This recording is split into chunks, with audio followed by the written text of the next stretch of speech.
അടുത്തതായിട്ട് ഒരു പ്രോബ്ലത്തിലോട്ട് കടക്കാം. ആദ്യത്തെ problem.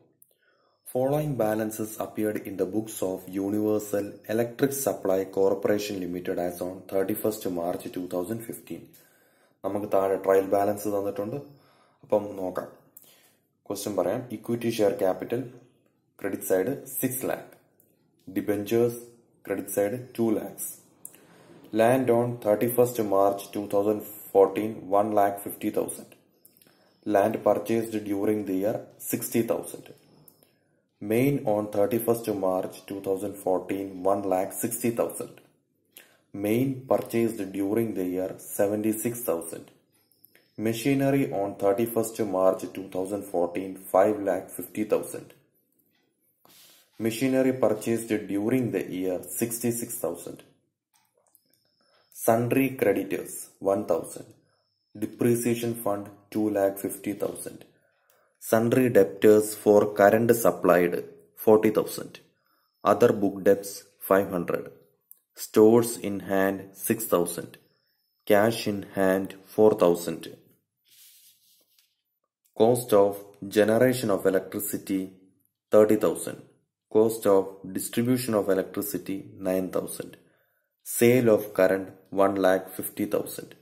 Meter rent 5,000. Rent, rates and taxes 12,000. Establishment expense 21,000.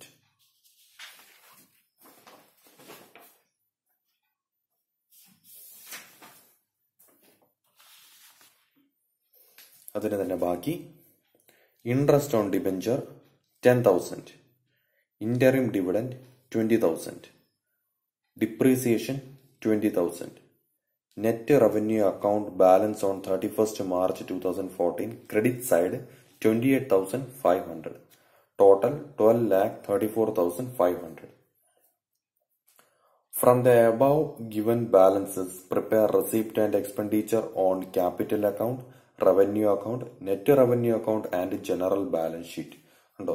ഈ പറഞ്ഞിരിക്കുന്ന ട്രയൽ ബാലൻസിൽ പറഞ്ഞിട്ടുള്ള എല്ലാ ഐറ്റംസും ഈ കാണാപ്പാടം അറിയാമെങ്കിൽ ഈ 4 അക്കൗണ്ടിനകത്തോട്ട് അതേപോലെ അങ്ങ് എടുത്തെഴുതിയാൽ മാത്രം മതി. അല്ലാതെ ഒരു ലോജിക്ക് നമ്മളിവിടെ അപ്ലൈ ചെയ്യേണ്ട കാര്യം വരുന്നില്ല.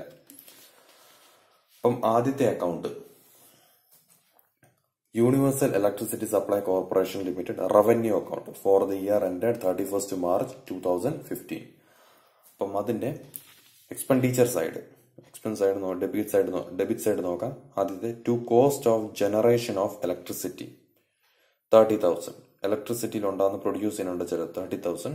To cost of distribution of electricity 9,000. To rent and rate 12,000.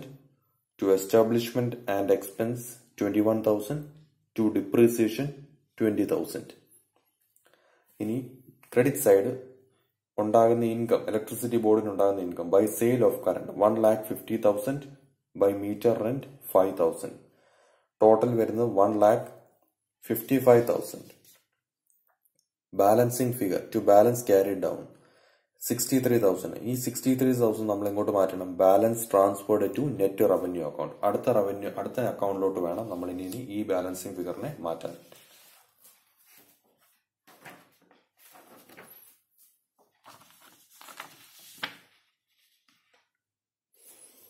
അടുത്ത account net revenue account for the year ending 31st March 2015. അടുത്ത നെറ്റ് റവന്യൂ അക്കൗണ്ട്. അതായത് നമ്മൾ നേരത്തെ എഴുതിയ റവന്യൂ അക്കൗണ്ടിനകത്ത് വരാത്ത കാര്യങ്ങൾ വേണം ഇതിനകത്ത് രേഖപ്പെടുത്താൻ. ഡെബിറ്റ് സൈഡ് ഒന്നാമത് to interest on debenture 10,000. To interim dividend 20,000. അടുത്ത credit side by balance brought down. അത് നെറ്റ് റവന്യൂ അക്കൗണ്ടിൽ നമുക്ക് ഓപ്പണിംഗ് ബാലൻസ് ക്ലോസിംഗ് ബാലൻസ് നമുക്ക് ക്വസ്റ്റ്യൻ തന്നിട്ടുണ്ട്. Net revenue account balance as on 31st March 2014. ഇത് ട്രയൽ ബാലൻസിൽ തന്നിട്ടുള്ളതാണ് 28,500. അടുത്തത് ബൈ റവന്യൂ അക്കൗണ്ട്. അതായത് റവന്യൂ അക്കൗണ്ടിന്റെ balancing figure current year profit 63,000. കാരണം നമുക്ക് കഴിഞ്ഞ അക്കൗണ്ട് ചെയ്ത ബാലൻസിംഗ് ഫിഗർ ആണ് ഇവിടെ വരുന്നത്. അങ്ങനെ ടോട്ടൽ നമുക്ക് വരുന്നത് 91,500. അങ്ങനെ നെറ്റ് റവന്യൂ അക്കൗണ്ടിന്റെ balancing figure 61,500 to balance carry down. ഈ നെറ്റ് റവന്യൂ അക്കൗണ്ടിൽ ഉണ്ടാകുന്ന ബാലൻസ് നമ്മൾ ജനറൽ ബാലൻസ് ഷീറ്റിനകത്തോട്ട് ട്രാൻസ്ഫർ ചെയ്യണം. Net revenue account balance transferred to general balance sheet. അതായത് 61,500 ഇനി ജനറൽ ബാലൻസ് ഷീറ്റിനകത്ത് നമ്മൾ ട്രാൻസ്ഫർ ചെയ്യും.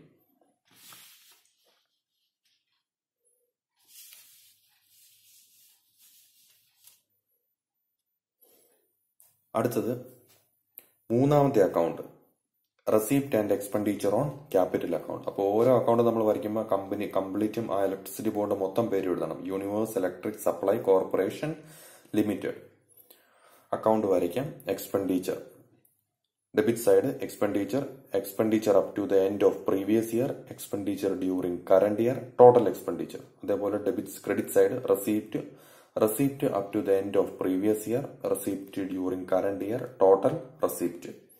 ഇനി എക്സ്പെൻഡിച്ചർ സൈഡ്, ഡെബിറ്റ് സൈഡ് നോക്കാം. ഫിക്സഡ് അസറ്റുകൾ ടു ലാൻഡ്, പ്രീവിയസ് ഇയറിൽ 1,50,000, കറന്റ് ഇയറിൽ 60,000, ടോട്ടൽ എക്സ്പെൻഡിച്ചർ ഉണ്ടാകുന്ന 2,10,000. അടുത്തത് ടു മെയിൻ, 1,60,000, കറന്റ് ഇയറിൽ 76,000, ടോട്ടൽ 2,36,000. അടുത്തത് ടു മെഷീനറി, 5,50,000, 66,000, കറന്റ് ഇയറിൽ ടോട്ടൽ 6,16,000. അതായത് കംപ്ലീറ്റ് ആയിട്ടും ഫിക്സഡ് അസറ്റ് നിക്ഷേപിച്ചത് അല്ലെങ്കിൽ എത്രത്തോളം നമ്മൾ ഫിക്സഡ് അസറ്റിൽ നിക്ഷേപണം നടത്തിയിട്ടുണ്ട് അതാണ് നമ്മൾ ഇവിടെ കാണിക്കുന്നത്. അടുത്ത receipt side, credit side by equity share capital, previous ഇയറിൽ 6 lakh, കറന്റ് ഇയറിൽ ഒന്നുമില്ല, ടോട്ടൽ 6 lakh. അതേപോലെ last by debentures 2 lakhs, previous year, current ഇയറിൽ ഒന്നുമില്ല, ടോട്ടൽ 2 lakhs. നമ്മൾ ടോട്ടൽ ചെയ്യുമ്പം ഒരിക്കലും ടാലി ആക്കി എഴുതരുത്. ടോട്ടൽ ചെയ്യുമ്പോൾ ടോട്ടൽ എക്സ്പെൻഡിച്ചർ നമുക്ക് നോക്കിക്കാം. പ്രീവിയസ് ഇയറിൽ 8,60,000, കറന്റ് ഇയർ ടോട്ടൽ 2,02,000. അപ്പൊ ടോട്ടൽ നമുക്ക് എക്സ്പെൻഡിച്ചർ 10,62,000 ആണ്. അടുത്ത റെസിപ്റ്റ് സൈഡ്, പ്രീവിയസ് ഇയറിൽ ടോട്ടൽ 8 lakhs, കറന്റ് ഇയറിൽ ഒന്നുമില്ല, ടോട്ടൽ റെസിപ്റ്റ് 8 lakhs തന്നെ. അപ്പൊ ഡിഫറൻസ് നോക്കുമ്പോൾ റെസിപ്റ്റിനേക്കാൾ കൂടുതൽ എക്സ്പെൻഡിച്ചർ ആണ് ഉണ്ടാകുന്നത്. അപ്പൊ ബൈ ബാലൻസ് ക്യാരിഡ് ഡൗൺ എന്ന് പറയുന്നത് 2,62,000 ആണ് വരുന്നത് ബൈ ബാലൻസ് ക്യാരിഡ് ഡൗൺ. അപ്പൊ ടോട്ടൽ ചെയ്യുക 10,62,000, എന്നിട്ട് വരുന്ന difference by balance carried down ആണ്. അത് അടുത്ത വർഷം ബാലൻസ് ബ്രോഡ് ഡൗൺ ആക്കി 2,62,000 കാണിച്ചാൽ മാത്രം മതി.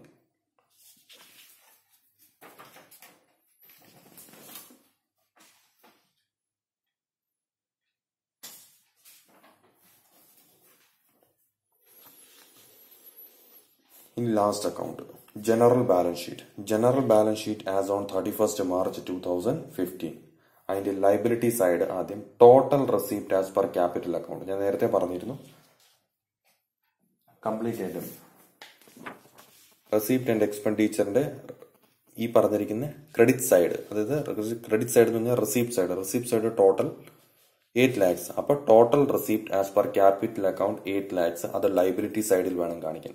അതേപോലെ asset side, total expenditure as per capital account debit side, അതായത് ഡെബിറ്റ് സൈഡ് ടോട്ടൽ 10,62,000. അത് ജനറൽ ബാലൻസ് ഷീറ്റിന് അസറ്റ് സൈഡ് വേണം കാണിക്കാൻ. Total expenditure as per capital account 10,62,000. പിന്നെ ബാക്കി എല്ലാ അസറ്റുകളും ലൈബിലിറ്റീസും എടുത്തെഴുതുക. Liability side sundry creditors question തന്നിട്ടുണ്ട് 1,000, depreciation fund 2,50,000. Net revenue account balance നമ്മൾ നേരത്തെ പറഞ്ഞിരുന്നു, അത് ജനറൽ ബാലൻസ് ഷീറ്റിനോട്ടോട് മാറ്റുന്നു 61,500. അതേപോലെ അസറ്റ് സൈഡിൽ നിന്ന് നോക്കുവാണെങ്കിൽ സൺട്രി ഡെപ്റ്റേഴ്സ് 4,000, അതർ ബുക്ക് ഡെപ്റ്റ് bracket debtors 500, stores in hand 6,000, cash in hand 4,000. Total ചെയ്യുമ്പോൾ 11,12,500 ആണ് നമുക്ക് ബാലൻസ് ഷീറ്റ് ടോട്ടൽ വരുന്നത്. അപ്പൊ ഇത് ഇത്രയേ ഉള്ളൂ.